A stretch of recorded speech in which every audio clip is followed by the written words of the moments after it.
Welcome, Dr. James Beckett, Sports Card Insights. This is an outtake episode, which means I had a conversation on the air, on the record, with Jeremy Lee, Sports Cards Live. Always enjoy that. I've been on a couple times now, and I think he does an excellent job of asking questions. And I think, well, gee, I should have put that. I should have discussed that on my podcast. In some cases, I already did, but he was able to draw something else out in the way he approached it. So again, hats off to Jeremy. Strongly recommend that you check out Sports Cards Live. It's on YouTube. It's very visual, lots of chat and interaction. Normally, really enjoyed that. But thanks, sponsors: Topps, Panini, Upper Deck, Heritage Auctions, Huggins and Scott Auctions, Burbank Sports Cards, Mike Stadium Sports Cards, ComC.com, and Beckett Media, Beckett Grading, Beckett Authentication. So thank you, sponsors. Thank you, Jeremy. Here's more than a snippet. It's enough to be a full episode. The topics range a little bit, but I think you'll enjoy. And again, check out check out all of Jeremy's stuff. He's good. So thanks and enjoy. The number one event that happened in 2020 that you think really sticks out? It would have been Kobe, except that when COVID hit, it changed everything. So I'd have to say COVID. All the implications of the COVID, the brief slip and a period of uncertainty for a couple weeks, and then it just took off like a rocket. So a lot of the other things that you and I have talked about and that other people are contemplating basically, I think, came as a result of the COVID, which changed the way we consider sports and consider sports cards. Certainly is. We had Kobe died January 26th. We saw a run up on his cards. And then we saw them settle down. And then we found out that The Last Dance was going to air early because of COVID, because of the cancellation of sports. We had The Last Dance and we saw a run up, and we haven't looked back ever since. That few weeks of uncertainty, as I recall, was the last 2 weeks of March, first week of April. And since then, the hobby's just gone crazy. And all that considering there's been a couple card shows here and there, but there was no national for the first time in 30 years. What do you think the impact of that's been? The national organizers would like to think it's a negative impact, but it hadn't had an impact on the hobby at large, but a lot of disappointment. This is a hobby where people really enjoy getting together.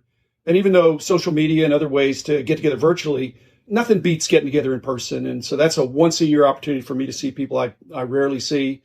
And I missed it, but the show went on and prices marched upward. So it's been an amazing year.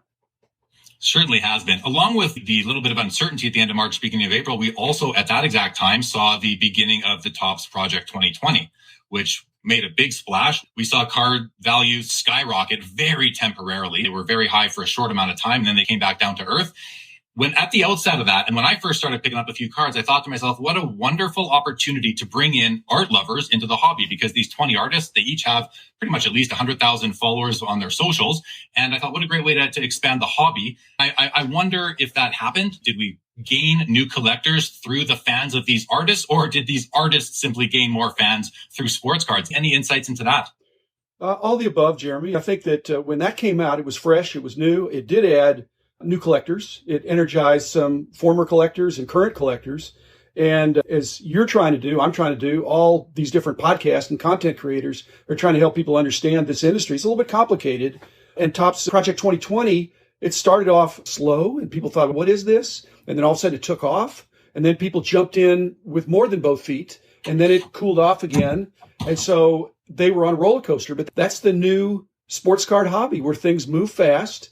And so they got an education this year that Project 2020 didn't get more and more golden as it increased. There was a peak and then it dropped off a little bit, but still net, it was huge news and a big positive for Topps. Yeah, no doubt. It created so much excitement for so much time. And my hope is that we did capture some new individuals into the hobby through the followings that these wicked artists did have. There's really great artists, and they're young. These are young artists with plenty of reach.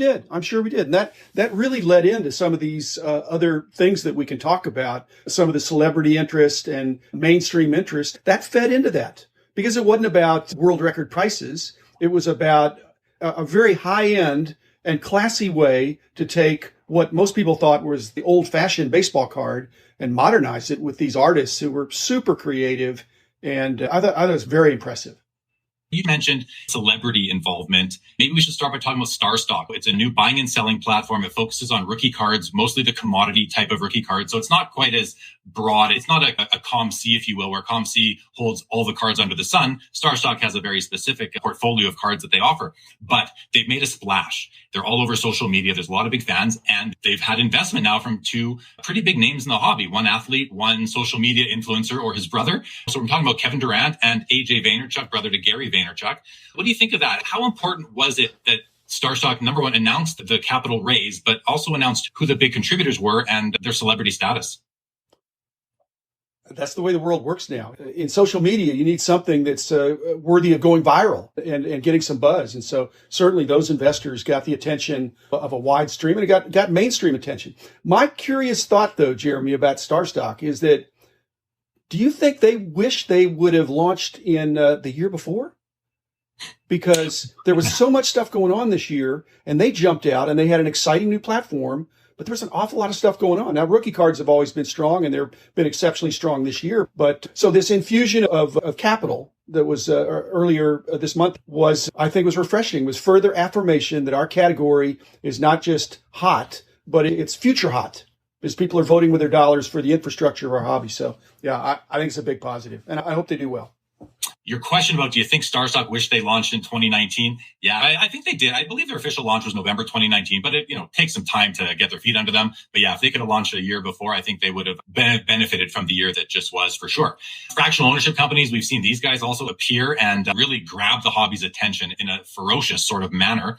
And we talk about celebrity involvement. I know that the fractional ownership company Collectible, whose CEO was on this show a few months ago, they've got involvement with Emmett Smith, another big name who's involved, I believe, from a marketing perspective, maybe even an investment perspective. So like I said, it's the way of the world right now. And I'd like to see athletes being involved because their social reach is humongous. If their fans see these guys involved in sports cards, I can see that helping our hobby go really mainstream to a point where every sports fan who has some extra money is collecting cards. Can you see us getting there? I think tip of the iceberg with these fractional situations. I mean, there's no bounds to it if it really catches on. My curious concern here is the branding of these entities. There's new groups coming in, and they don't have to have deep pockets. They just have to have a lot of friends. When they announce that they're putting some high-end collectible into their system, they've got to sell it out. And that seems to be not the problem. A year from now, when we're looking at 5 or 6 of these fractional groups, what's going to recommend one over the other than the items? I don't know that you're going to be loyal to a fractional group as much as you're going to be looking to participate in the next Wagner or the next Mickey Mantle 52 Topps 9 grade. I don't know how you brand it, but I think it's something that's here to stay. And the bigger ones are going to be successful because they can spread out their overhead and have a lot more marketing muscle. So I think it's an exciting development. In fact, grading was an exciting development 25 years ago. Breaking, been around more than 10 years, was a major game changer. I think fractional, we wouldn't be seeing all these $1 million cards. We wouldn't be seeing these multi-$1,000 cases if it wasn't for breaking. So I think it's a game changer. Yeah, I do too. And you know what? The fact that we think it's a game changer, I think it's been confirmed now because that's the direction we're going in. Because I just saw, I believe it's Rally, just put out a piece that they're going to soon be offering a PSA 10 Wayne Gretzky Topps card on their platform. As we know, one of the two just sold at Heritage Auctions earlier this month for $720,000. And now that, I believe it's the exact same card, is now being offered by Rally. So now we know who bought the card, and we know it's a fractional. And that, like you just said, we wouldn't be seeing these multi-million-dollar cards, the very expensive cases, if it weren't for breaking and fractionals. Here we go. Okay. They're the ones that are bringing the Topps Gretzky to market. What do you think of that? Okay, I think like an entrepreneur. Basically, if I'm Rally, do I put that Gretzky card out at $1 million? I bought it for $720, and I'm going to fractionalize it at $1 million. And I think people are going to say, I'm never going to spend $720,000 or more now, if that's the established price. And I think it's an impossible card. There's a couple. Yeah. Yeah, it is impossible. But now, when they take it to their market, everybody is going to be everybody in the United States that has a social security number is going to be able to own a piece of it. Now, you're not going to be able to hold it. You're not going to have it in your house, show it to your friends, but you're going to be able to know in your own mind and maybe tell your friends that, hey, I own 1/1000th or whatever it is of this card. What are your thoughts on that? Because there's been a lot of discussion a lot of critique on the fractional ownership model, people saying that, hey, I collect cards. I don't collect a percentage of a card on my screen. I want to hold the cards in my hand.